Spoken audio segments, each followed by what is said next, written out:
Johnny Somali has sparked global outrage with live streams that insult cultures and disrupt public spaces. The incidents raise concerns about the limits of free speech and the responsibility of digital platforms. Johnny isn't just another live streamer.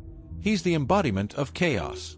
For those who enjoy watching destruction unfold, Johnny offers to live stream himself lighting the match. When he brands himself as the heir of darkness, the issue isn't that it's a joke, it's that he means every word. Right to say you should have kids. Your father was right.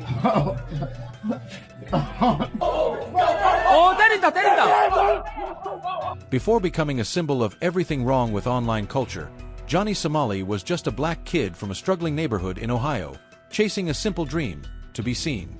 With nothing but a worn-out GoPro and youthful ambition, he captured the world around him, convinced the internet was a place where anyone could tell their story. In those early videos, there was nothing remarkable. No gripping storytelling, no standout charisma, just a quiet kid on camera. But then, he took a darker path. He began seeking attention through shock value. Imitating notorious creators like Jack Doy or Neon, he interrupted strangers on camera, shouted provocations, and intentionally triggered reactions, anything to get noticed. At first, it seemed like mischief. Then he realized something toxic. The more outrageous he was, the more viral he became. He transformed from a hopeful storyteller into a chaotic caricature, feeding off the rage of his audience. Everything came crashing down during a livestream that shook over 15 million Jewish viewers worldwide. In early 2024, Johnny traveled to Jerusalem, not to appreciate its significance, but to incite. At the Western Wall, one of Judaism's holiest sites, he projected disturbing images of Aiden Ross and Jeffrey Epstein, delivering incendiary comments like, Aiden Ross. No one laughed, only rage followed. Johnny was arrested immediately. The Kick platform erased his presence by banning him permanently. Yet, Johnny didn't back down. He resurfaced on Rumble, a less regulated platform, and spiraled even further. He started pushing deeply disturbing content, including uncomfortable comments about underage girls. Phrases like, "age is just a number," weren't just tone-deaf, they were chilling. People started asking, is this even entertainment, or is this just watching morality collapse in real time? But things got even worse. I slap that, I grab it too. I grab that too. I'll grab it by the right here. Nigga. Days later, Johnny targeted a female police officer in public, hurling crude insults while live streaming. He mocked the situation, even as the officer arrested him on the spot. Despite his cries of, "I'm an American citizen," no one was laughing anymore. Though released days later, the incident cost him his recording equipment, confiscated by local residents. For a man whose life revolved around live drama, losing his camera was like losing oxygen. He exited Israel silently, without gear or pride. Most assumed this was the end. That he'd finally realized the cost of his antics. They were wrong. He was just getting started. Johnny's next chapter was even more chaotic, and this time, it played out in South Korea. In September 2024, he landed in Seoul. Within a week, he transformed a national monument, the Peace Statue, commemorating women forced into wartime sexual slavery, into the backdrop for a grotesque performance. He smeared oil on himself, danced vulgarly, and kissed the statue, as if mocking a nation's trauma was just another act in his twisted show. Was he ashamed? Not at all. He was thrilled by the outrage. But unlike before, this time, the backlash didn't lift him, it crushed him. South Koreans from all walks of life were enraged. TikTok, Reddit, and local forums lit up with one shared goal: find Johnny Somali. Many did. His streams disappeared. His equipment was stolen. He was assaulted in the streets and forced into hiding. A local YouTuber even placed a 1 million Korean won bounty for information on his location. Johnny was running out of places to hide. Then came the final blow.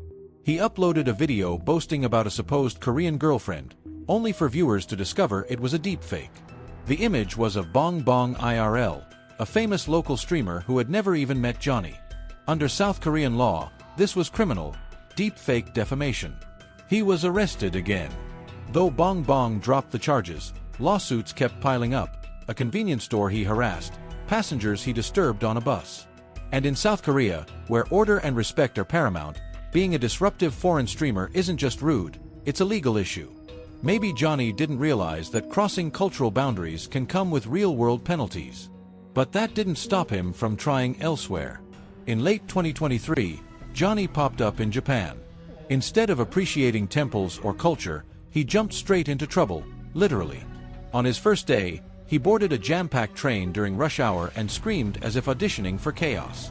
A Korean-American man nearby, unable to take it anymore, finally confronted him. You know Hiroshima? You know Hiroshima? Nagasaki? You know? It was the first time Johnny faced real consequences head-on. Before he could even fake remorse, clips of him harassing random Japanese citizens spread like wildfire. He quickly became the face of toxic tourism, an example of how bad behavior abroad can damage everyone's reputation. One commenter wrote, "This isn't just embarrassing, it's shameful." What we do to you? What do you do? We will do again. Do what? Hiroshima, Nagasaki. You understand? You think I'm Japanese? Where are you from? I'm from America. Where are you from? What's your ethnicity? Texas, buddy. Still, Johnny kept acting out. That night, he entered a Japanese restaurant and repeatedly played a loud siren sound from his phone. As a black person who's always dreamed of visiting Japan, this guy drives me insane. He's not just ruining his own reputation, but also reinforcing stereotypes about Westerners in general. With everyone wanting to visit Japan these days, maybe the Japanese should get tougher, ban this kind of tourist from entering altogether.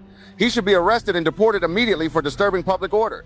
But Johnny kept going, thinking he was pushing content boundaries, not realizing he was sealing his own downfall. Japanese locals, YouTubers, and bystanders alike tried to intervene. That same day, as the train incident blew up online, an angry local tracked him down and publicly confronted him. He couldn't live stream his way out of that. Prominent Japanese YouTubers joined the outrage, not just criticizing, but standing up on behalf of their entire culture. What you did is one of the something that is disrespectful for the whole Japanese community. Okay. I apologize to the Japanese. Come on. Okay. The siren wasn't just noise. It was the missile alert sound, used when North Korea launches weapons toward Japan. A sound that triggers mass panic. To Johnny, it was a joke. The next day, he was arrested for business disruption. When questioned, he claimed the sound played on its own, as if blaming a haunted phone. Authorities weren't amused. He was fined 200,000 yen, about $1,400, and deported, permanently banned from re-entering Japan. You'd think this would be the breaking point. But to Johnny, it was just a slap on the wrist. Soon after, he was back in the US, quiet for a short time, only to restart his chaos, this time on home soil. In Asian American neighborhoods, he resumed streaming, spewing slurs and disturbing innocent people. He'd ask for directions, then zoom in on Muslim women's faces at markets. These weren't harmless pranks. They were acts of hate, packaged and uploaded for clicks. Johnny didn't care. He laughed, dismissed the outrage, and said, "This is just stream culture." But this time, the internet didn't just share. Someone tipped off the FBI. In November 2023, Johnny was arrested in Las Vegas. He now faced serious federal charges: ethnic hate crimes, harassment, and disruption of public peace. His camera confiscated. His microphone silenced. His streaming career shut down. Johnny Somali no longer sits behind a camera. He now sits in a federal detention center, denied bail, classified as a societal threat. And the cruel twist: America only started listening once he could no longer speak. Johnny Somali is now banned from leaving South Korea, awaiting trial in August 2025. He's become a cautionary tale, a legal, ethical, and digital crisis all in one. Is the global legal system equipped for digital nomads who exploit cultural loopholes across borders? And what about those who enabled him? Viewers who laughed, donated, or even cheered him on? What will they feel when they see the man they supported possibly facing 29 years behind bars? Will it be guilt, or just a quiet unfollow? This case is more than one man. It's a wake-up call. Laws around deepfakes will tighten. Asian nations will watch foreign streamers more closely. Digital profiles could soon carry international warnings. The price of shock content is no longer just cancel culture. its real criminal records. And so we ask again, louder than ever. In a world where everyone holds a camera, who holds the responsibility?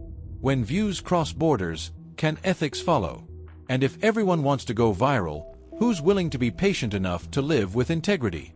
Johnny had so many chances to turn back, but he thought he was invincible. In the end, he wrote his own downfall, and now there's no exit. Even if deported, his image is ruined. His streaming days are done. And maybe, just maybe, that's better for everyone. Backhand index pointing right, like, subscribe, and support the channel for more deep dives like this. Your voice matters. Don't let stories like this go unheard.